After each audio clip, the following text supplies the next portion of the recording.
Sir నా బాధ మీకు ఎలా చెప్పుకోవాలో అర్థం కావట్లేదు సార్. నా వైఫ్ తో నాకు కొంచెం చాలా బాధ అయిపోతుంది సార్ ఇంట్లో. నాతో ఒక 3 సంవత్సరాల నుంచి మాట్లాడట్లేదు సార్. పాప భవిష్యత్తు ఏమవుద్ది, మా ఇద్దరు భవిష్యత్తు ఏంటి అనేది మాకు అర్థం కావట్లేదు ఇప్పుడు. మీకేమైనా అలవాట్లు లేదంటే వేరే వ్యవహారాలు అవి ఏమైనా ఉన్నాయా? ఒక చిన్న ఇన్సిడెంట్ అయింది సార్ ఒక 3 years బ్యాక్. తో కలిసి ఒక దగ్గర ఒక పార్టీలో డ్రింక్ చేస్తుంటే ఆ యాక్సిడెంట్ లో వాళ్ళ అమ్మను మేము కోల్పోయామన్నమాట. అనుకున్న సిచ్యువేషన్ అయితే కాదండి, కానీ అవాయిడ్ చేయగలిగే సిచ్యువేషన్ అయితే ఉందిగా. అయ్యో నువ్వు తాకుండా జాగ్రత్త పడి ఉంటే మా అమ్మ బతుకుండేదనా? నచ్చట్లేదు కాబట్టి నువ్వు మా అమ్మగారిని అలా చేసావు. ఇక్కడ ఈ అమ్మాయి హత్య లెక్కన మాట్లాడుతుంది, యాక్సిడెంట్ లెక్కన కాదు. భయంకరమైన అపవాదం అది, జీవితాంతం అది మనం కడగలేనటువంటి ఒక పెద్ద నింద అది మీ నెత్తి మీద. రెండో బాధ ఏంటంటే భర్తే హంతకుడు అన్నట్టుగా చూసేటటువంటి ఆలోచన శైలిని. ఈ అంశం మీద ఒక 2 నిమిషాలు మాట్లాడచ్చా మీతో? మీకెందుకు మాట్లాడాలి సార్ ఇప్పుడు పెళ్లి గురించి? బిడ్డ భవిష్యత్తు దృష్ట్యా, ఈ కుటుంబ భవిష్యత్తు దృష్ట్యా ఓపిక చేసుకుని ఒక 2 నిమిషాలు మాట్లాడండి అమ్మా ప్లీజ్, దయచేసి. మీరు చెప్పారు కానీ మరి అమ్మ ఎలా చనిపోయిందో మరి చెప్పలేదా? మరి తనే ఎంపాడనే నమ్మకం అయితే నాకు ఖచ్చితంగా ఉంది. యాక్సిడెంట్ రూపాన కారణం అయ్యాడు కానీ హత్యాయత్నం చేశాడు అనేది కరెక్ట్ కాదు కదమ్మా. మీరు నాతో మాట్లాడిన పేరు పలికే హక్కు కూడా మీకు లేదు. కానీ ఇద్దరు పడ్డప్పుడు దీనికి ఎంతో కొంత ఒక దెబ్బన్నా తగలాలి కదా, అలా ఇలా తగలకుండా ఎలా ఉంటుంది?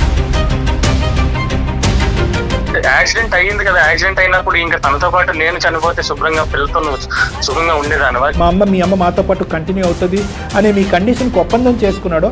ఆ తర్వాత అతను ప్లేట్ ఫిరాయించి ఇలా రకరకాల మాట్లాడటం అనేటటువంటి సందర్భానుసారం మాట్లాడటం అనేది మీకు జ్ఞాపకాలు వచ్చింది. దానికి తోడు మీ చుట్టాలు ఎవరైతే ఉన్నారో అవును అదేంటి అతనికి దెబ్బలు తాగకుండా మీ అమ్మ చనిపోవటం ఏంటి, ఇలా మాట్లాడేటప్పటికి మీ బ్రెయిన్ అంతా పొల్యూట్ అయిపోయి మీ భార్యాభర్తల మధ్యన ఉండేటటువంటి ఈ వారధ అనేటటువంటి రోజు రోజుకి పెరుగుతూ పోయింది అనేది నా అభిప్రాయం. నా వల్ల ఒక ప్రాణం పోయింది అనే ఆలోచన నాలోకి వస్తుంటేనే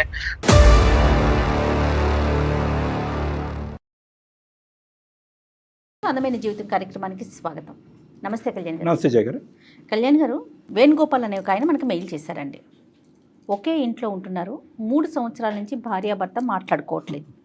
ఒక పాప, 3 ఏళ్ళ నుంచి ఒక రూఫ్లో కింద ఉంటున్నాం, బట్ ఏం జరుగుతుందో తెలియట్లేదు. మాటలు లేవు, కమ్యూనికేషన్ లేదు, కోల్డ్ వార్ అంతే. అంటే ఒకసారి మాట్లాడదామండి. తప్పకుండా మేడం, తప్పకుండా మాట్లాడాలి. అర్జెంటుగా ఆ పాప గురించి మనం మాట్లాడాలి. అవునండి. ఇదేం గౌరవం అమ్మా.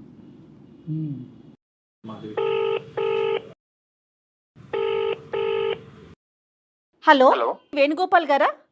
వేణుగోపాల్ అండి మాట్లాడేది. ఎవరండి? నేను జయానండి, సుమన్ టీవీ అందమైన జీవితం అనే ప్రోగ్రామ్ నుంచి కాల్ చేస్తున్నాను. నాతో పాటు డాక్టర్ కళ్యాణ్ చక్రవర్తి గారు కూడా ఉన్నారు. Thank you so much madam, మీరు అసలు కాల్ చేస్తారు అనుకోలేదు. డెఫినెట్ గా మేము ప్రతి ఒక్కరికి ఆన్సర్ చేస్తాము. అయితే కళ్యాణ్ గారు కూడా ఉన్నారు కాబట్టి ఒకసారి మీరు మాట్లాడండి, మీ సమస్య ఏంటో. Hello Yeah. సార్, నమస్కారం సార్. చెప్పండి నాన్న, ఏంటి సమస్య? నమస్తే నాన్న. సార్ నా బాధ మీకు ఎలా చెప్పుకోవాలో అర్థం కావట్లేదు సార్. నా వైఫ్ తో నాకు కొంచెం చాలా బాధ అయిపోతుంది సార్, ఇంట్లో ఇబ్బంది అయిపోతుంది. అయ్యయ్యో. దీనికోసమే మీతో నేను ఎప్పటి నుంచో మాట్లాడాలనుకుంటున్నాను సార్. మీ ప్రోగ్రామ్ అంటే చాలా ఫాలో అవుతాను సార్. తప్పకుండా నాన్న, తప్పకుండా చెప్పండి, మాక్సిమం ట్రై చేద్దాం, చెప్పండి. సార్ ఒక 5 ఏళ్ళు అయింది సార్ నాకు పెళ్ళయి. నా భార్యతో నేను కొంచెం సరిగ్గా ఉండలేకపోతున్నాను సార్ ఈ 3 ఏళ్ల నుంచి. ఏంటి ఇష్యూ మీ వైఫ్ తో? సార్ నా వైఫ్ నాతో ఒక 3 సంవత్సరాల నుంచి మాట్లాడట్లేదు సార్. మాటలు లేవు. చిన్న పాప ఉంది సార్ మాకు, ఒక 2 ఏళ్ల పాప. ఒకే ఇంట్లో ఉంటున్నారా? ఒకే ఇంట్లో ఉంటున్నాం సార్, కానీ ఎడమొహం పెడమొహంగా ఉండాల్సి వస్తుంది సార్. మీరేం చేస్తుంటారు, తనేం చేస్తుందండి? నేను ఒక ప్రైవేట్ కంపెనీలో హెచ్ఆర్ జాబ్ చేస్తాను సార్. ఓకే. వైఫ్ ఏం తను చేస్తారండి? హౌస్ వైఫే మేడం. Okay okay. అంటే ఏదైనా బేసిక్ డిస్కషన్స్ ఉంటాయి కదా, ఒక వైఫ్ అండ్ హస్బెండ్ అంటే కనుక ఇల్లు ఎలా నడపాలి, ఈ ఖర్చు ఆ ఖర్చు, పిల్లల్ని ఎలా చూసుకోవాలి, ఇవన్నీ మాట్లాడుకుంటారా? అవి కూడా మాటలు లేవా? అవి కూడా ఏం లేదు సార్. తను ఎప్పుడైనా ఇంటికి ఎవరైనా చుట్టాలు వస్తే మాట్లాడుద్ది నాతో. కొంచెం వాళ్ళ ముందు ఏదో మెప్పు కోసం మాట్లాడుద్ది అంతే సార్. Okay okay. మరి పాపని ఎట్లా మేనేజ్ చేస్తున్నారండి? ఇద్దరు కలిసి తీసుకోవాల్సిన నిర్ణయాలు కొన్ని ఉంటాయి కదా. అదే మేడం, పాప భవిష్యత్తు ఏమవుద్ది, మా ఇద్దరు భవిష్యత్తు ఏంటి అనేది మాకు అర్థం కావట్లేదు ఇప్పుడు. కారణం ఏంటండి? ఏమైంది మీ ఇద్దరి మధ్యన? ఏమైనా మీకేమైనా అలవాట్లు లేదంటే వేరే వ్యవహారాలు అవి ఏమైనా ఉన్నాయా, లేదంటే ఫైనాన్షియల్ ప్రాబ్లమ్సా? కారణం ఏంటి? ఫైనాన్షియల్ గా బాగానే ఉంటాం సార్. మాది ఫస్ట్ నుంచి కూడా కొంచెం above middle class family sir. అదేలే. కానీ ఒక 3 years బ్యాక్ నుంచి తను చాలా ఇదిగా నాతోని కలివిడిగా ఉండట్లేదు సార్. ఎందుకంటే ఒక చిన్న ఇన్సిడెంట్ అయింది సార్ ఒక 3 years బ్యాక్. ఓకే. అది ఎలా అంటే, నేను ఒకసారి డ్రింక్ చేస్తున్నాను సార్. మేము ఫ్రెండ్స్ తో కలిసి ఒక దగ్గర ఒక పార్టీలో డ్రింక్ చేస్తుంటే అనుకోకుండా వాళ్ళ అమ్మగారు ఊరు నుంచి వస్తున్నారు సార్, ఖమ్మం నుంచి ఆవిడ వస్తుంది. నన్ను పిక్ చేసుకోమని చెప్పి అన్నారు మధ్యలో కాల్ చేసి. అప్పటికే నేను బాగా డ్రింక్ చేసి కొంచెం అన్కాన్షియస్ స్టేజ్, అంటే అంత తనని తీసుకొచ్చే పరిస్థితిలో నేను లేను. కాకపోతే తన మాట కాదనలేక పదే పదే కాల్ చేస్తే ఇంకా అక్కడికి వెళ్లాల్సి వచ్చింది సార్. వెళ్ళి ఆవిడని పిక్ చేసుకొని వస్తుంటే దారిలో ఒక ఇన్సిడెంట్ జరిగింది. దానివల్ల నేను ఇప్పటికీ జీవితంలో ఈ 3 సంవత్సరాల నుంచి నేను కూడా లోపల చాలా కుమిలిపోతున్నాను. ఆ బాధ తనకు కూడా చెప్తుంటే తను అర్థం చేసుకోవట్లేదు. ఏమైందంటే ఆ యాక్సిడెంట్ లో వాళ్ళ అమ్మను మేము కోల్పోయామన్నమాట. అంటే మీరు తాగిన మత్తులో ఉన్నారా? నేను డ్రింక్ చేసే ఉన్నాను సార్. కాకపోతే నేను అప్పటికి టైం తీసుకొని తాగిన తర్వాత కొంచెం మేనేజ్ చేద్దామని చెప్పి వెళ్ళాను సార్. తినకి ఎట్లా చెప్పాలనేది నాకు అర్థం కాలేదు. అంటే అనుకోకుండా జరిగిన సిచ్యువేషన్ అని చెప్పి నేను చాలా బాధపడ్డాను కూడా, కానీ నన్ను అర్థం చేసుకోవట్లేదు సార్. అనుకున్న సిచ్యువేషన్ అయితే కాదండి, కానీ అవాయిడ్ చేయగలిగే సిచ్యువేషన్ అయితే ఉందిగా. అంటే ఫ్రెండ్స్ తో ఉన్నానని చెప్పాను సార్, కానీ డ్రింక్ చేస్తున్నాను ఇట్లా అని చెప్పి తనకి చెప్పాను. బట్ ఏంటంటే ఆ రోజు నేను ఓవర్ డ్రింక్ చేశాను సార్. ఇంకా కాన్ఫిడెన్స్ తో వెళ్ళాను కానీ అప్పటికి కుదరలేదు సార్. ఇంకా దారిలో వచ్చేటప్పుడు ఒక వాటర్ ట్యాంకర్ అనేది వచ్చి సడన్ గా నేను కంట్రోల్ చేయలేకపోయాను బండిని. ఆ యాక్సిడెంట్ లో ఆవిడ, నాకు కూడా చిన్న చిన్న గాయాలైతే అయినాయి. అది అనుకోకుండా జరిగింది కాదు, యాక్సిడెంటల్ గా జరిగింది. కానీ తను ఏమనుకుంటుందంటే నాకు ఇష్టం లేక నేను వాళ్ళ మమ్మీని అప్పటికే దూరం పెట్టాను అనుకోని చెప్పి. అంటే మేము ఉండేది ఒక చిన్న సింగిల్ బెడ్రూమ్ ఫ్లాట్ లో సార్. అంతకు ముందు కూడా వాళ్ళ మమ్మీ వచ్చి మాతో ఉంటున్నప్పుడు అలాంటప్పుడు కొంచెం నాకేంటంటే కొంచెం ప్రైవసీ ఉండాలని, అప్పటికే మాకు కొత్తగా పెళ్లి అయింది సార్. మీ వాళ్ళ దగ్గరే అక్కడ 4 రోజులు ఇక్కడ 4 రోజులు పెట్టొచ్చు కదా అన్నట్టుగా కొన్ని డిస్కషన్ జరిగాయి సార్. ఆవిడ వల్ల కొన్ని చిన్న గొడవలు అవడం. మీ మామగారు లేరా, ఉన్నారా ఏంటి? మా మామగారు లేరు మేడం. మా మామగారు చిన్నప్పుడే తనకి అంటే ఒక ఏజ్ వచ్చేటప్పటికే అతను ఎక్స్పైర్ అయిపోయారు. ఈవిడ ఒక్క ఆవిడే ఉండేది. కానీ తనకు ఒక చెల్లుంది, ఒక తమ్ముడు ఉన్నారు. వాళ్ళ చిన్నమ్మల దగ్గర ఉంటారన్నమాట. నేను మాత్రం వాళ్ళ చిన్నమ్మల దగ్గర పంపించి మా అత్తమ్మ గారు ఇక్కడ ఉండడం అలాంటివి జరిగేవి. అంటే వీళ్ళు ముగ్గురు ఒక దగ్గర ఉండొచ్చు కదా, ఇట్లా ఎందుకు చేస్తున్నారు ఏంటని కొన్ని గొడవలు కూడా జరిగాయి. నేను కూడా చెప్పేవాడిని.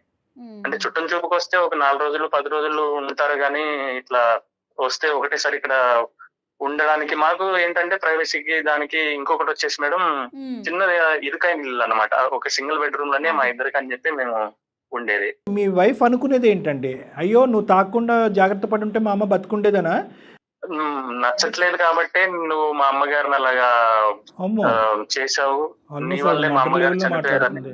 అంటే నేనేమనుకుంటున్నానంటే, అనవసరంగా నీ తెలివి తక్కువతనంతో తాగి బండి నడిపి మా అమ్మ చావుకు కారణం అయ్యేవని కూడా అనుకోవట్లేదు. ఆవిడ పగ తీర్చుకున్నావు అన్నట్టుగా మాట్లాడుతుంది ఆవిడ. అవును సార్, అదే దూరంలో ఉంది సార్ ఇప్పుడు ఆమె. మీరు క్లారిటీ ఇచ్చారా, నా తప్పు అయిపోయిందని క్షమాపణ అనేది చెప్పారా మీ భార్యకి? నేను అప్పుడు చాలా బాధపడ్డాను సార్. అప్పటి నుంచి అదే బాధ నేను కూడా అనుభవిస్తున్నాను. తనకి ఎంత చెప్దాం అనుకుంటున్నా సరే తను మాత్రం ఇంకా అదే మనసులో పెట్టుకొని కోపం మీదే ఉంది సార్. ఇంకా అయ్యో, సో అదే కారణమా మీ ఇద్దరు మాట్లాడకపోవటానికి? అంతేనా, ఇంకేమైనా ఉన్నదా? అదే కారణం సార్. ఫస్ట్ ఒక 2 సంవత్సరాలు మేము బానే ఉన్నాం సార్. పెళ్ళైన మొదట్లో నలుగురిలో కొంచెం బానే మాట్లాడదు సార్, బానే ఉంటది. కానీ ఎవరు లేనప్పుడు, ఇప్పుడు ఇంటి దగ్గర మేమిద్దరం ఉన్నప్పుడు మాత్రం తను దూరం పెడుతుంది సార్. పెళ్ళి ఎంతకాలం అయింది సార్? 5 ఏళ్ళు అవుతుంది సార్. ఫస్ట్ 2 సంవత్సరాలు చాలా బాగున్నాం సార్. ఇద్దరం ఫ్యూచర్ గురించి వాటి గురించి అన్ని బాగానే ప్లానింగ్ చేసుకుని మంచిగా లైఫ్ లీడ్ చేద్దామని అనుకున్నాం సార్. మరి సొంత తల్లిని అత్తగారిని చంపే లెవెల్కి భర్త వెళ్ళిపోతారని అండర్స్టాండింగ్ ఎలా వచ్చిందండి ఆ అమ్మాయి? మరి అంత దారుణం. ఇక్కడ ఈ అమ్మాయి హత్య లెక్కన మాట్లాడుతుంది, యాక్సిడెంట్ లెక్కన కాదు. నేను ఇందాక ఏమన్నాను, this could have been avoided అన్నాను. అంటే అక్కడి వరకు మీ తప్పు ఉంది, కానీ ప్రత్యేకంగా వెళ్ళి ఆవిడ తల తీసుకెళ్ళి ట్యాంకర్ కింద పెట్టారు అన్నట్టుగా మాట్లాడితే అది చాలా భయంకరమైన అపవాదం. అది జీవితాంతం అది మనం కడగలేనటువంటి ఒక పెద్ద నింద అది మీ నెత్తి మీద. ఇలా మాట్లాడుకోవట్లేదు, కలిసి ఉండట్లేదు అనేది మీ ఫ్యామిలీ మెంబర్స్ తెలుసా? అది మా అమ్మగారికి నాన్నగారికి తెలుసు సార్. కానీ వాళ్ళు ఎంత కన్విన్స్ చేసినా సరే తను కన్విన్స్ అవ్వట్లేదు సార్. అంటే మేమిద్దరం తప్ప వేరే వాళ్ళు ఎవరున్నా సరే తను బానే ఉంటుంది సార్. ఇద్దరం ఉన్నప్పుడు కొంచెం చిరాగ్గా ఏమన్నా పిల్లలతో, ఇప్పుడు పాపని మామూలుగా ఆడిస్తున్నప్పుడు నాతో ఆడనివ్వకుండా చేస్తుంది. ఒక్కోసారి ఏమన్నా సరుకులు కావాలి అని అంటే ఒక చీటీ రాసి అక్కడ పెట్టేస్తుంది. బయటకు వెళ్ళటాలు, ట్రిప్పులు, టూర్లు, సినిమాలు, మాల్స్ ఏమీ లేవు, మాటలే లేవు. చిన్న పాప జీవితం ఏమైపోద్ది, ఉండే కొద్ది ఇలాగే ఉంటే మా ఇంకో 30 సంవత్సరాలైనా తను ఇలాగే ఉంటదేమో ఏంటో అని చెప్పి భయం వేసి నేను మిమ్మల్ని సంప్రదించాను సార్. మరి మీ లైఫ్ అంటే భార్యాభర్తల జీవితం అది కూడా లేదు సార్ ఈ 3 ఏళ్ల నుంచి. ఏం పేరండి? తన పేరేంటి? పద్మ సార్. మరి ఒకసారి మాట్లాడదామండి. నాకు నా భార్య, నా కూతురు ఇద్దరు మాత్రం నాకు కావాలి మేడం. వాళ్ళతో నేను చాలా ఆనందంగా జీవితం గడుపుదాం అనుకున్నాను. ఒకసారి అంటే మనం మాట్లాడదాం. మీరు చేస్తే ఎలాగ ఆవిడ ఎత్తరు కాబట్టి జయ గారు కాంటాక్ట్ చేస్తారు, కాన్ఫరెన్స్ తీసుకుందాం. కానీ ఇక్కడ ఏంటంటే 2 ప్రాబ్లమ్స్. ఒకటి, ఆ అమ్మాయి ఇప్పటికీ కూడా పూర్తి స్థాయిలో ఆ షాక్ నుంచి తేరుకుందో లేదో. ఎందుకంటే తల్లి అయినా తండ్రి అయినా తల్లిగానే భావిస్తూ ఇంతకాలం కాలం అయితే నడిచింది. ఈ అనుకోని పరిస్థితుల్లో అనేటటువంటి అంశాన్ని ఇప్పటికీ ఆ అమ్మాయి జీర్ణించుకున్నట్టుగా అనిపించట్లేదు. ప్లస్ మిగతా ఇంకో అమ్మాయి అబ్బాయి కంటే ఈ అమ్మాయి మీద విపరీతమైన ప్రేమ, ఇది ఒకటి. నెంబర్ 2 ఏంటంటే కనుక ఆ అమ్మాయిలో ఫస్ట్ది అయితే కనుక సహజంగా మనం అర్థం చేసుకునేటటువంటి ఒక బాధ. రెండో బాధ ఏంటంటే భర్తే హంతకుడు అన్నట్టుగా చూసేటటువంటి ఆలోచన శైలిని, అదొక భ్రాంతి, ఒక అభూత కల్పన. అది మనకు అర్థమయ్యేంత వరకు అది ఎలాగా అనేది ఇక్కడ చాలా క్లిష్టమైనటువంటి సమస్య. ఎందుకంటే అది తీయకపోతే కనుక మీ రిలేషన్షిప్ ఇలా ఉన్నా ఇలా ఉండకూడదు, అంటే ఇలా కూడా ఉండకూడదు. ఆ బిడ్డ గురించి ఏంటంటే మీ ఇద్దరు ఇలా ఉండకూడదు. It is better that you both think about other ways of getting away from this problem. అంతేగాని ఈ మౌనవ్రతం అనేది ఇన్ని సంవత్సరాల పాటు నడపడం అనేది కష్టం. సో 2 ఛాలెంజెస్ ఉన్నాయి అని నేను అనుకుంటున్నాను. ఫస్ట్ ఆవిడ ఏ మెంటల్ స్టేట్లో ఉన్నది అనేది మనం తెలుసుకోవాలి ఫస్ట్, వెరీ ఇంపార్టెంట్. నన్ను చూస్తే చాలా ఇరిటేట్ అవుద్ది సార్. ఇరిటేట్ అయ్యుద్ది. దానివల్ల నేను చాలా మానసిక క్షోభ అనుభవిస్తున్నాను సార్. అదే ఇద్దరు ఎనిమిస్ ఒకే ఇంట్లో ఉన్నట్టుగా ఉంది. ఇది ఎనిమి నెంబర్ 1 అయ్యారు మీరు అమ్మాయికి. నెంబర్ షేర్ చేయండి ఒకసారి, అప్పుడు మేడం కాన్ఫరెన్స్ కాల్లో తీసుకుని మిమ్మల్ని యాడ్ చేస్తారు. ఓకేనా? పంపిస్తున్నాను సార్, ఇప్పుడు పంపిస్తున్నాను.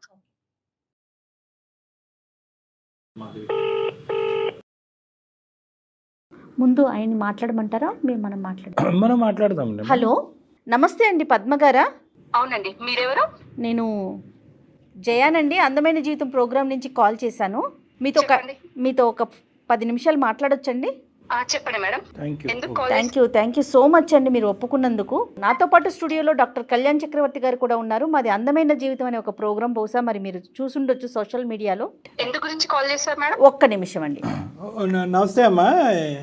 నమస్తే సార్. ఇప్పుడు ఇంత ఫ్రీగా మాట్లాడే మీరు ఎందుకు గురించి కాల్ చేశారని చెప్తే ఫోన్ పెట్టేస్తారేమో అని భయంగా ఉంది. దయచేసి ఒక 10 నిమిషాలు అమ్మా. ఇప్పుడు మీ భర్త గారు చాలా ఒక విచిత్రమైనటువంటి ఒక అంశాన్ని తీసుకొచ్చారు. ఒకే ఇంట్లో ఉంటున్నటువంటి భార్యాభర్తలు మాటామంతి లేనటువంటి ఒక పరిస్థితి. బిడ్డ ఉంది, బిడ్డ కూడా నాకు దూరం అవబోతుంది, భార్య ఎలాగా మాటలు లేవు, ఏంటి జీవితం, ఎంతకాలం, who will break the ice అన్నట్టుగా అతను మాకు ఈమెయిల్ పెట్టడం జరిగింది. ఏమైందమ్మా? అంటే ఈ అంశం మీద ఒక 2 నిమిషాలు మాట్లాడచ్చా మీతో? ఇప్పుడు మా దాని గురించి ఇప్పుడు మాట్లాడడం ఎందుకు సార్? మీకు ఎందుకు మాట్లాడాలి సార్ ఇప్పుడు దాని గురించి? నాతో మాట్లాడక్కర్లేదమ్మా, కానీ ఇది బిడ్డకి సంబంధించిన అంశం. దయచేసి కొద్దిగా ఓపికగా ఆలోచించండి, సహనంతో. ఇది మీ భర్తకి సంబంధించింది. ఈ సమస్యకి పరిష్కారం కావాలని మీరు కూడా అనుకుంటున్నారు. ఒక్కసారి పెద్ద మనసు చేసుకుని మేమెందుకు ఈ సమస్యకి పరిష్కారం వద్దాం? అంటే మీరు భార్యాభర్తలు కాస్త తల్లిదండ్రులు అయ్యారు కదండి. అంటే అటువంటి కూడా ఒక తల్లి ఉంది, ఆ తల్లిని కోల్పోయిన బాధ అనేది మాకు ఉంటది కదా మేడం. అదే ఒక్కసారి ఆ బాధను కూడా పాలు పంచుకోవటానికి, ఎందుకంటే చాలా దురదృష్టకరమైంది, చాలా భయంకరమైనటువంటిది, ఎవరి జీవితంలో రాకూడనటువంటి ఒక సంఘటన. న్యాచురల్గా ఏదో ఒక జబ్బు చేసి చనిపోవటం అనేది ఒక ఎత్తు అయితే కనుక, ఇలాగా ఒక యాక్సిడెంటల్గా అనవసరంగా ఒక ప్రాణాలు పోగొట్టుకోవటం అనేది చాలా బాధ. దానికి కూడా మాకు పూర్తి సానుభూతి, బాధ మాకు ఉందమ్మా. అది కూడా మీరు పంచుకుంటారనే ఉద్దేశంతోనే మేము ఈరోజు కాల్ చేస్తున్నాం. ఎందుకంటే మీరు కూడా ఈ బాధను ఎవరితో పంచుకుంటున్నారు, ఎలా షేర్ చేసుకున్నారు, ఆ బాధలోంచి మీరు బయటకు వచ్చారా లేదా అన్నది కూడా ఇందాక మాట్లాడటం జరిగింది. కాబట్టి అతను కూడా లైన్లో ఉన్నారు. అసలు ఏంటి మీ మనసులో ఉన్న బాధ అనేటటువంటి, మేము ఎందుకు చేసాం, మీ ఇష్యూ మాకెందుకు అనే అంశాన్ని ఒక 5 నిమిషాలు పక్కన పెట్టి, బిడ్డ భవిష్యత్తు దృష్ట్యా, ఈ కుటుంబ భవిష్యత్తు దృష్ట్యా ఓపిక చేసుకుని ఒక 2 నిమిషాలు మాట్లాడండి అమ్మా ప్లీజ్, దయచేసి. అన్ని చెప్పారు కానీ మరి అమ్మ ఎలా చనిపోయిందో మరి చెప్పలేదా? మరి ఎలా చనిపోయారు, ఎందుకు చనిపోయారు అనే విషయం చెప్పలేరా సార్ మీతో? అంటే అతను చెప్పాడమ్మా, చెప్పాడు, కానీ చూసే విధానంలో డిఫరెన్స్ ఉందనేది కూడా చెప్పాడు. అంటే అతను తాగున్న పరిస్థితిలో స్కూటర్ మీద ఆవిడని ఎక్కించుకొని అనుకోని పరిస్థితిలో ఆవిడ చనిపోయింది. దానికి కూడా అతను చాలా బాధపడ్డాడు, ఇప్పటికి కూడా బాధపడుతూనే ఉన్నాడు. ఎందుకంటే ఒక ప్రాణాలు అతని చేతుల మీదుగా పోవటం అనేటటువంటిది. కానీ దాన్ని మీరు ఎలా చూస్తున్నారనే అంశం కూడా చెప్పాడు. అంటే ఏంటంటే, నువ్వు కావాలనే నా తల్లిని చంపావు అనేటటువంటి విధంగా మీరు భావిస్తున్నారని చెప్పారు. అంటే అనుమానపడడానికి చాలా అంశాలు ఉన్నాయి సార్ అక్కడ. ఎందుకంటే ఇప్పుడు బండి మీకెళ్ళి పట్టారంటే ఇద్దరికి తగలాలి దెబ్బ. ఓన్లీ మా మదర్ చనిపోయేదానికి ఈవెన్ అతనికి ఒక చిన్న గీత కూడా పడలేదు. ఇవి కొంచెం అనుమానం పడడానికి ఉన్నాయి కదా ఛాన్సెస్ సార్ మీరు. ఓకే, ఒకటి అనుమానం నెంబర్ 1 ఏంటంటే అతనికి గాయాలు అవ్వలేదు, ఆవిడ గాయాలైన, సారీ చనిపోయారు ఆవిడ. రెండోదమ్మా, ఎప్పుడు ఎందుకంటే మా దగ్గర అమ్మ మాతోని ఉండాలంటే ఎప్పుడు కూడా తను అంత ఇంట్రెస్ట్ చూపించేవాడు కాదు. ముసలామె మన ఇంట్లో ఎందుకు, రేపు మాపో చచ్చేది అని ఇట్లాంటి అంశాలు ఎన్నో జరిగినాయి మా ఇంట్లో. తనే వేసాడు, తాగి పట్టడా మరి ఎట్లయిపోయిందో తెలియదు కానీ తనే చంపాడనే నమ్మకం అయితే నాకు ఖచ్చితంగా ఉంది. ఇప్పుడు నేను తన పైన కేసు పెట్టడానికి కూడా నాకు ఉన్నాయి. బట్ ఏంటంటే నా కుటుంబ సంబంధించిన విషయాలు బయటకు చెప్పడం ఇష్టం లేదు కాబట్టి ఎవరితో కూడా నేను అట్లా చెప్పలేను. ఈవెన్ ఇంట్లో వాళ్ళకు కూడా నేను ఈ మ్యాటర్ కూడా ఎప్పుడు డిస్కస్ చేయలేను. ఒక ఇంట్లో ఉన్నా గానీ అంతే ఉంటున్నాం అంతే. అదే కొంతవరకు తెలుసమ్మా, కానీ ఏంటంటే చాలా తప్పుడు మాట అతను. ముసలాం చనిపోయినా పర్లేదు అనేటటువంటి పిచ్చి మాటలు అతను ఎందుకు మాట్లాడాడో నాకు తెలియదు, కానీ ఇప్పుడు లైన్లోనే ఉన్నారు, తర్వాత అతను అడుగుదాం. కానీ ఈ రెండు కాకుండా ఏం ఆధారాలు ఉన్నాయమ్మా అతను చంపాడు అనేటటువంటిది మీ దగ్గర? ఒకటి, అతనికి గాయాలు తగలలేదు, ఈవిడికి చనిపోయింది.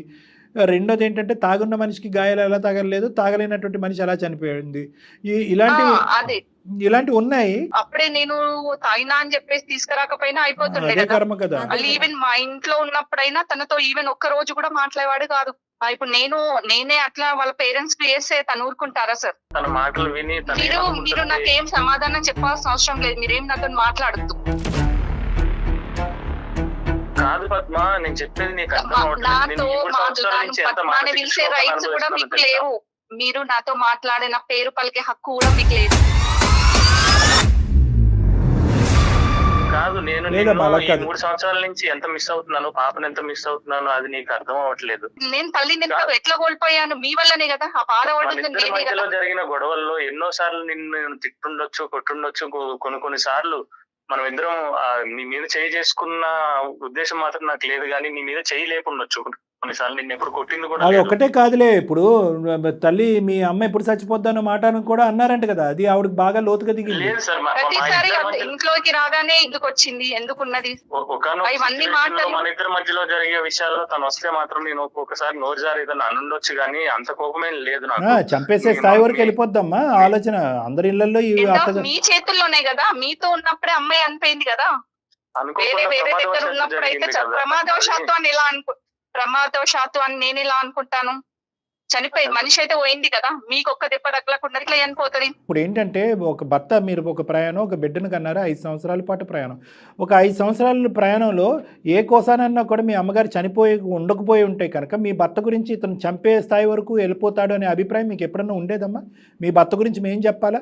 ఓకే, అత్తగారు అంటే పడకపోవచ్చు, ఏమన్నా మాట్లాడనొచ్చు, ప్రైవసీ లేదు కాబట్టి ఆవిడ దూరంగా ఉండొచ్చు, మన సింగిల్ బెడ్రూమ్ అని మాట అనొచ్చు.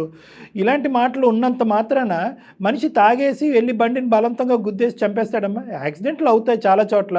ఒక పెద్ద బస్సు యాక్సిడెంట్ అవుతుంది, 2-3 చనిపోతారు. ఫ్రంట్ ఉన్న వాళ్ళు కూడా చనిపోకపోవచ్చు, డ్రైవర్ కూడా చనిపోకపోవచ్చు. కళ్యాణ్ గారు ఇప్పుడు బెస్ట్ ఎగ్జాంపుల్, మనకి ఫ్లైట్ చూసాం కదా, అంతమంది చనిపోతే ఒక్క మనిషి బతికి రాలేదు. ఇప్పుడు మనం ఏం చెప్పగలుగుతామంటే యాక్సిడెంట్, అది యాక్సిడెంట్. సహజంగా అతను ఇప్పుడు ఏంటంటే ఆ మినిట్ లో అతనికి తగలకూడని చోట తగలేదు. పెద్ద ఆవిడ వయసు ఉంది, చిన్న గాయం కూడా ప్రాణాల మీద తీసుకొచ్చింది. సరే, మీ అమ్మగారు చనిపోయేటటువంటి దాన్ని మేము కిందకి చూపెట్టాలి అనే ఉద్దేశం కాదు. మీ బాధ మీకుంది, మీ బాధను మేము అర్థం చేసుకోగలం. కానీ ఆ బాధకు కారణమైనటువంటి ఈ వ్యక్తి యాక్సిడెంట్ రూపాన కారణమయ్యాడు, కానీ హత్యాయత్నం చేశాడు అనేది కరెక్ట్ కాదు కదమ్మా. అనుకోకుండా యాక్సిడెంట్ జరిగింది సార్. సార్ మీరు ఒక్క పాయింట్ ఇది గుర్తుపెట్టుకోండి,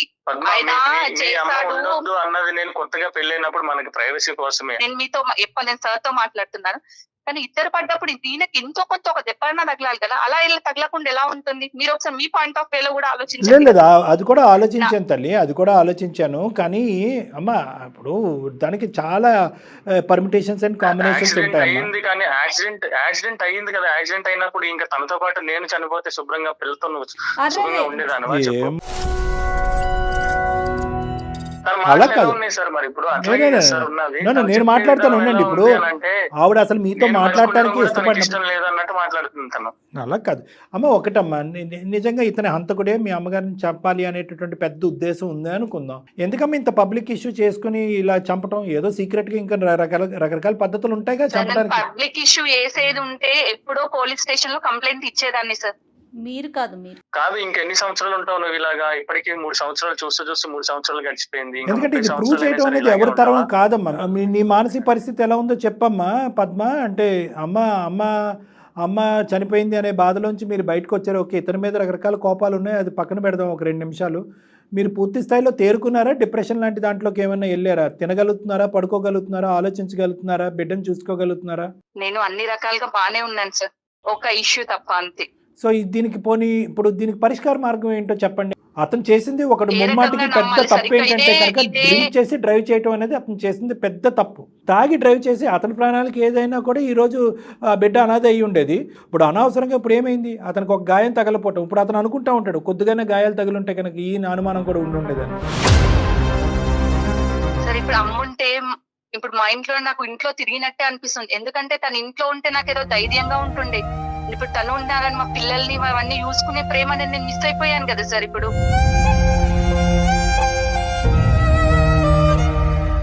ఆ ప్రేమనైతే తను తిరిగి తీసుకురాలేడు కదా. అంటే నాకున్న ఒక అభిప్రాయం అయితే నేను చెప్తానమ్మా, దాన్ని నువ్వు ఎంతవరకు ఏకీభవిస్తావు అనేది నాకు తెలీదు. తర్వాత వేణు ఏం చెప్తాడో అనేది వినండి, కానీ ఫస్ట్ నేను చెప్పేది వినండి. మీరేంటంటే ఇది ఒక యాక్సిడెంటల్ డెత్, దురదృష్టకరమైన పరిస్థితి. మీకు మీ అమ్మగారికి విపరీతమైనటువంటి బాండింగ్, బంధం ఉంది. పెళ్లికి ముందే మా అమ్మ మాతోనే కంటిన్యూ అవుతుంది, చెల్లితోని తమ్ముడితోని కాదు అనేటటువంటి స్థాయి బాండింగ్ మీది. అమ్మ హెల్తీగా ఉండి అనుకున్నటువంటి పరిస్థితుల్లో చనిపోవటం అనేటటువంటిది ఆ గ్రీఫ్, ఆ బాధ నుంచి ఇప్పటికి కూడా మీరు తేరుకోలేదు. యూజువల్గా సహజసిద్ధంగా ఈ డిప్రెషన్లో ఉన్నప్పుడు ఈ గ్రీఫ్, ఈ బాధ ఎస్పెషల్లీ న్యాచురల్ డెత్స్తో పోల్చుకుంటే యాక్సిడెంటల్ డెత్స్, సడన్గా అనుకోనటువంటి సందర్భాల్లో హెల్తీగా ఉండేటటువంటి వ్యక్తులు చనిపోయినప్పుడు చాలామంది పోస్ట్ ట్రామాటిక్ స్ట్రెస్ డిసార్డర్, డిప్రెషన్లోకి వెళ్తారు. అది సహజ సిద్ధమైనటువంటి ఒక మానసిక పరిస్థితి. అలాంటి వాళ్ళు యూజువల్గా ఏంటంటే ఆ డిప్రెషన్లోకి వెళ్ళిన తర్వాత దానికి సంబంధించినటువంటి కారణాలు, నాకే ఎందుకు ఇలా అయింది, మా అమ్మకే ఎందుకు ఇలా అయింది, నా జీవితంలో ఎందుకు ఉంది, నా కుటుంబం, ఇలాంటి ఆన్సర్ లేనటువంటి, సమాధానం లేనటువంటి ప్రశ్నలతో చాలా ఒక భయంకరమైనటువంటి మానసిక పరిస్థితిలోకి వెళ్ళిపోతారు. అటువంటి క్రమంలో కొన్ని గుర్తుకు రాకూడనటువంటి అంశాలు సహజ సిద్ధంగా గుర్తొస్తాయి. ఉదాహరణకి వేణుగోపాల్ అన్నటువంటి మాట, మీ అమ్మ మా ఇంట్లో ఉండటానికి లేదు, ఆ ముసలావిడ ఎందుకు, ఆ పెద్దావిడ ఎందుకు అని చెప్పి ఏదైతే వాగ్దానం పెళ్లికి ముందు అతను మీకు ఇచ్చాడో, మీ అమ్మ మాతో పాటు కంటిన్యూ అవుతుంది అనే మీ కండిషన్కి ఒప్పందం చేసుకున్నాడో, ఆ తర్వాత అతను ప్లేట్ ఫిరాయించి ఇలా రకరకాల మాట్లాడటం అనేటటువంటి సందర్భానుసారం మాట్లాడటం అనేది మీకు జ్ఞాపకాలు వచ్చినాయి. దానికి తోడు మధ్యలో అతను కోపంతో అవనియండి, లేదంటే అనాలోచితంతో అవనియండి, చనిపోతే బాను, ఆవిడ ఎందుకుంది పెద్ద ఆవిడ, ఇలాంటి మాటలు అనేటప్పటికీ మీరు ఉండేటటువంటి బాధకి అతను అన్నటువంటి మాటలకి ఒక లింక్ ఏర్పడి మ్యాచ్ చేసుకుని ఇదిగో నా లోపల ఉన్నటువంటి ఈ సందిగ్ధ పరిస్థితికి ఏర్పడినటువంటి ప్రశ్నలకి సమాధానం దొరికింది నా భర్తే అనేటటువంటి విధంగా మీరు రెట్రోస్పెక్టివ్గా ఆలోచించుకుని, ఆవిడికి గాయాలైనవి, ఆవిడ చనిపోయింది, ఇతను గాయాలు అవ్వలేదు, తాగున్న అతనికి ఇతను దెబ్బ తగలేదు, ఆవిడకి మాత్రం చనిపోయింది కాబట్టి ఒకప్పుడు తాగానని చెప్పొచ్చు కదా, ఇతను బహుశా ఏంటంటే తాగి నడిపోయాను కాబట్టి యాక్సిడెంట్గా చిత్రీకరించాలని చెప్పి తాగేనన్న అంశం కూడా నాకు చెప్పకుండా బలవంతంగా మా అమ్మని ఎత్తుకుని ఇంటికి దింపడానికి ట్రై చేశాడు. ఇవన్నీ ఒక చుక్క కలుపుకుంటూ వెళ్ళిపోయి మీరు కంప్లీట్గా ఒక కన్ఫ్యూజన్లోకి వెళ్ళిపోయి ఈ విధంగా నాలాంటి వ్యక్తులు ఎక్స్ప్లెయిన్ చేయడానికి అవకాశం ఇవ్వలేదు. దానికి తోడు మీ చుట్టాలు ఎవరైతే ఉన్నారో, అవును అదేంటి అతనికి దెబ్బలు తగలకుండా మీ అమ్మ చనిపోవటం ఏంటి, ఇలా మాట్లాడేటప్పటికి మీ బ్రెయిన్ అంతా పొల్యూట్ అయిపోయి మీ భార్యాభర్తల మధ్యన ఉండేటటువంటి ఈ వారధ అనేటటువంటిది రోజు రోజుకి పెరుగుతూ పోయింది అనేది నా అభిప్రాయం. పద్మ, నీకు మాత్రం నేను ఒకటే చెప్పాలనుకుంటున్నాను. నేను చెప్పాలనుకుంటుంది ఏంటంటే ఆ రోజు జరిగింది మొత్తం ఉద్దేశపూర్వకంగా జరిగింది కాదు, ప్రమాదవశాత్తు యాక్సిడెంటల్లీ జరిగింది అంతే. అది ఎట్లా అయింది అనేది నాకు తెలియదు, కానీ ఇప్పటికీ నాకు అది గుర్తులేదు. కానీ అది గుర్తొచ్చినప్పుడల్లా నేనెంత మానసిక క్షోభను అనుభవిస్తున్నాను, నా వల్ల ఒక ప్రాణం పోయింది అనే ఆలోచన నాలోకి వస్తుంటేనే నేను చాలా కుమిలిపోతున్నాను లోపల. ఎలాగైనా పోయి కూడా మేము అంతకన్నా బాధపడుతున్నాం కదా.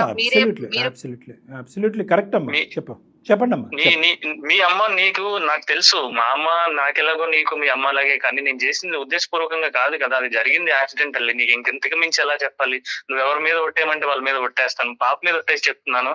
అది మాత్రం నేను ఒట్టేసినంత మాత్రాన అమ్మ అయితే తిరిగి రాదు కదా. నువ్వు చేసిన తప్పు అది ఎప్పటికీ రాదు కదా. ఒట్లు కాదు, 1,00,000 ఓట్లు వేసినా కూడా, శతకోటి కార్యక్రమాలు చేసినా కూడా మీ అమ్మగారు తిరిగి రారమ్మా. తీర్చలేనటువంటి లోటు. మేము చెప్పేది తీర్చలేని బాధ అయితే అమ్మ అయితే రాదు కదా. కదమ్మా ఇప్పుడు జరిగేటటువంటి పరిస్థితి ఏంటంటే, మీ అమ్మగారు చనిపోయి మీరు బాధపడుతున్నారు, తల్లిదండ్రులు ఇద్దరు ఉండి ఆ బిడ్డ చెప్పుకోలేనటువంటి బాధలో లేదు. తల్లిదండ్రులు ఇద్దరు కళ్ళెదురుకుంటా కనిపించారు, మీ అమ్మగారు పోయారు. 3 సంవత్సరాల పాటు ఇంట్లో ఈ మౌనవ్రతం వల్ల ఎంత చంటిబిడ్డ, ఎంత మానసిక క్షోభ. ఒక తిరగటం లేదు, ఒక పార్కు లేదు, ఒక మాట లేదు, ఒక ముద్దు లేదు. ఏందమ్మా ఇప్పుడు ఆ బిడ్డకి ఎటువంటి జీవితాన్ని ఇస్తున్నారు? మీరు తల్లిని దురదృష్టం కొద్దీ పోగొట్టుకున్నారు, దాన్ని మన మీ తల్లిని తిరిగి తీసుకురాలేవు. మీ బిడ్డ ఏం పాపం చేసింది ఇటువంటి వాతావరణాన్ని క్రియేట్ చేస్తున్నారు? ఈరోజు మా వేదిక వరకు వచ్చి మీరు ఫోన్ కాల్ చేయడం అనేది ఇద్దరు అదృష్టవంతులే. దానికి మించినటువంటి అదృష్టవంతురాలు ఆ బిడ్డ. అట్లీస్ట్ ఇప్పటికైనా ఐస్ బ్రేక్ అయ్యి నిజాలు బయటకు వచ్చి మీరిద్దరు మాట్లాడుకుంటున్నారు. అట్లీస్ట్ ఇలా మాట్లాడుకుంటే అనుమానాలు క్లియర్ అయ్యి ఉండేవి. మా వరకు కూడా అవసరం లేదు. ఒక ఆలోచన రావటం, దానికి ఫిక్స్ అయిపోవటం, నువ్వు చంపేవు, అంతే. ఇంకంతే అంటే ఇంకెవరేం మాట్లాడతారు? అందరి ఇళ్లలో భార్యాభర్తలు మాట్లాడుకుంటున్నారు, ఇంతకు మించినటువంటి గొడవలు. మీరు మాత్రం 3 సంవత్సరాల పాటు వనవాసం. సార్ మీ ద్వారా నేను కోరుకునేది ఒకటే సార్, ఎలాగైనా సరే మా ఇద్దరిని పాపని కలపండి సార్. అది నా చేతుల్లో లేదు నాన్న. నేను ఇవ్వాల్సినటువంటి ఎక్స్ప్లెనేషన్ ఆవిడకి ఇచ్చాను. నాకు భయం వేసింది సార్, తను ఉండే కొద్ది ఇలాగే పాపని దూరం చేస్తుందేమో, తను ఎలా దూరం అయిందో అలా దూరం అవుద్ది అని చెప్పి మళ్ళీ మేమిద్దరం కలిసి ఉండి పాపను కూడా మంచిగా పెంచుకోవాలని చెప్పి చూస్తాం సార్. ఎప్పుడు బంధాన్ని ఎవరు తీసేస్తే పోదండి. పద్మ గారు మీరు ఒక్కసారి డాక్టర్ గారిని కలిసే ప్రయత్నం చేస్తే బాగుంటుందండి. పాప కోసం నేనేమంటున్నా, మీ ఇద్దరి కోసం చెప్పట్లేదండి. నేను ఫస్టే ఒక మాట చెప్పా, భార్యాభర్తలు ఇప్పుడు తల్లిదండ్రులు అయ్యారు, దయచేసి ఆ పొజిషన్ని ఒకసారి ఆలోచించుకోండి. నెక్స్ట్ స్టెప్ ఎక్కారు. ఇది సింపుల్ క్లారిటీ అండ్ కౌన్సిలింగ్తో తీరిపోయేటటువంటి అంశం. అతనికి ఒక మాట్లాడటానికి ఒక అవకాశం ఇయ్యి, మీరు ఏదైతే చెప్పాలో అది చెప్పండి. ఒక మధ్యస్థగా నేను ఉంటాను, నా దగ్గరికి మీరు ఇద్దరు రండి, మొత్తం అన్ని అనుమానాలు కూడా పటాపంచలు అయిపోతాయి. ప్రాబ్లమ్ని సార్ట్అవుట్ చేద్దాం. దయచేసి ఆలోచించండి. మీరు ఎప్పుడు రమ్మన్నా నేను వస్తాను సార్ కంపల్సరీ. మేడం మీరు చెప్పింది కూడా కరెక్టే. మీ మీద నమ్మకంతో, సార్ మీద నమ్మకంతో నేను మీరు అన్నది కరెక్ట్. నేను పాప భవిష్యత్తు కూడా ఆలోచించుకోవాలి. ఇప్పుడు పాప భవిష్యత్తులో పెట్టుకొని ఆలోచించి ఇప్పుడు మిమ్మల్ని కలవడానికి నేను రెడీగా ఉన్నాను సార్. సూపర్. థ్యాంక్ యూ అమ్మా. థ్యాంక్ యూ అమ్మా. సంతోషం. మిగతావన్నీ అప్పుడు మాట్లాడుకోవచ్చమ్మా. ఏమైనా అన్ఆన్సర్డ్ క్వశ్చన్స్ లేదంటే ఇక్కడ ఈ వేదిక మీద చెప్పినటువంటి ప్రశ్నలు ఏమన్నా ఉన్నా కూడా కౌన్సిలింగ్లో మాట్లాడచ్చు. ఈరోజు మేము చేసినటువంటి ఒక గొప్ప పని, అది మీ వరకు అర్థమైందో లేదో నాకు తెలియదు కానీ 3 సంవత్సరాల పాటు మాట్లాడుకున్నటువంటి భార్యాభర్తలు ఇద్దరిని మేము మాట్లాడుకునేటటువంటి విధంగా చేసాం. అదే ఒక గొప్ప విజయంగా, ఆ పాప తరపున ఒక గొప్ప విజయంగా మేము భావిస్తున్నామమ్మా. ఇది మీ ఇష్యూ ఒకటే కాదు, ఒక బిడ్డకు సంబంధించినటువంటి కూడా ఒక చిక్కుముడి సమస్య ఇది.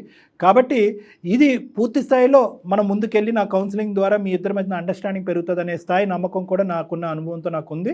కాబట్టి దయచేసి రండి, మాట్లాడదాం, అంత క్లారిటీ వస్తుంది. ఓకేనమ్మా? రైట్ అండి. Okay sir. Okay all the best. Jaya garu మాట్లాడతారు, ఫాలో అప్ లో ఉంటారు. డోంట్ వరీ అండి, మీరు ఏం ఫీల్ కావద్దు, నేను మాట్లాడతాను. డాక్టర్ గారి దగ్గరికి పంపించే బాధ్యత నాది. ఓకే అండి? అందుకే పాప కోసమే అందరూ ఇంపార్టెంట్ అయ్యి తమ్ముడు. Okay right. Okay all the best నాన్న. బాయ్ నాన్న, టేక్ కేర్. బాయ్. అది కళ్యాణ్ గారు ఒకసారి ఆవిడ వచ్చి మాట్లాడితే మనసులో అలా నాటుప్పుడు నాకు నచ్చిన వాళ్ళతో నేను మాట్లాడితే నాకు ఫేవర్గా మాట్లాడతారు, మీకు నచ్చిన వాళ్ళతో మీరు అట్లా అమ్మాయికి అట్లా చెప్పేశారనమాట, అతని వల్లే అని. సో మీ కౌన్సిలింగ్ ద్వారా కొంచెం మార్పు రావాలి, ఖచ్చితంగా కలిసి ఉండాలి. చిన్న ఇష్యూ కాబట్టి. రైట్ అండి. నమస్తే. నమస్తే మేడం.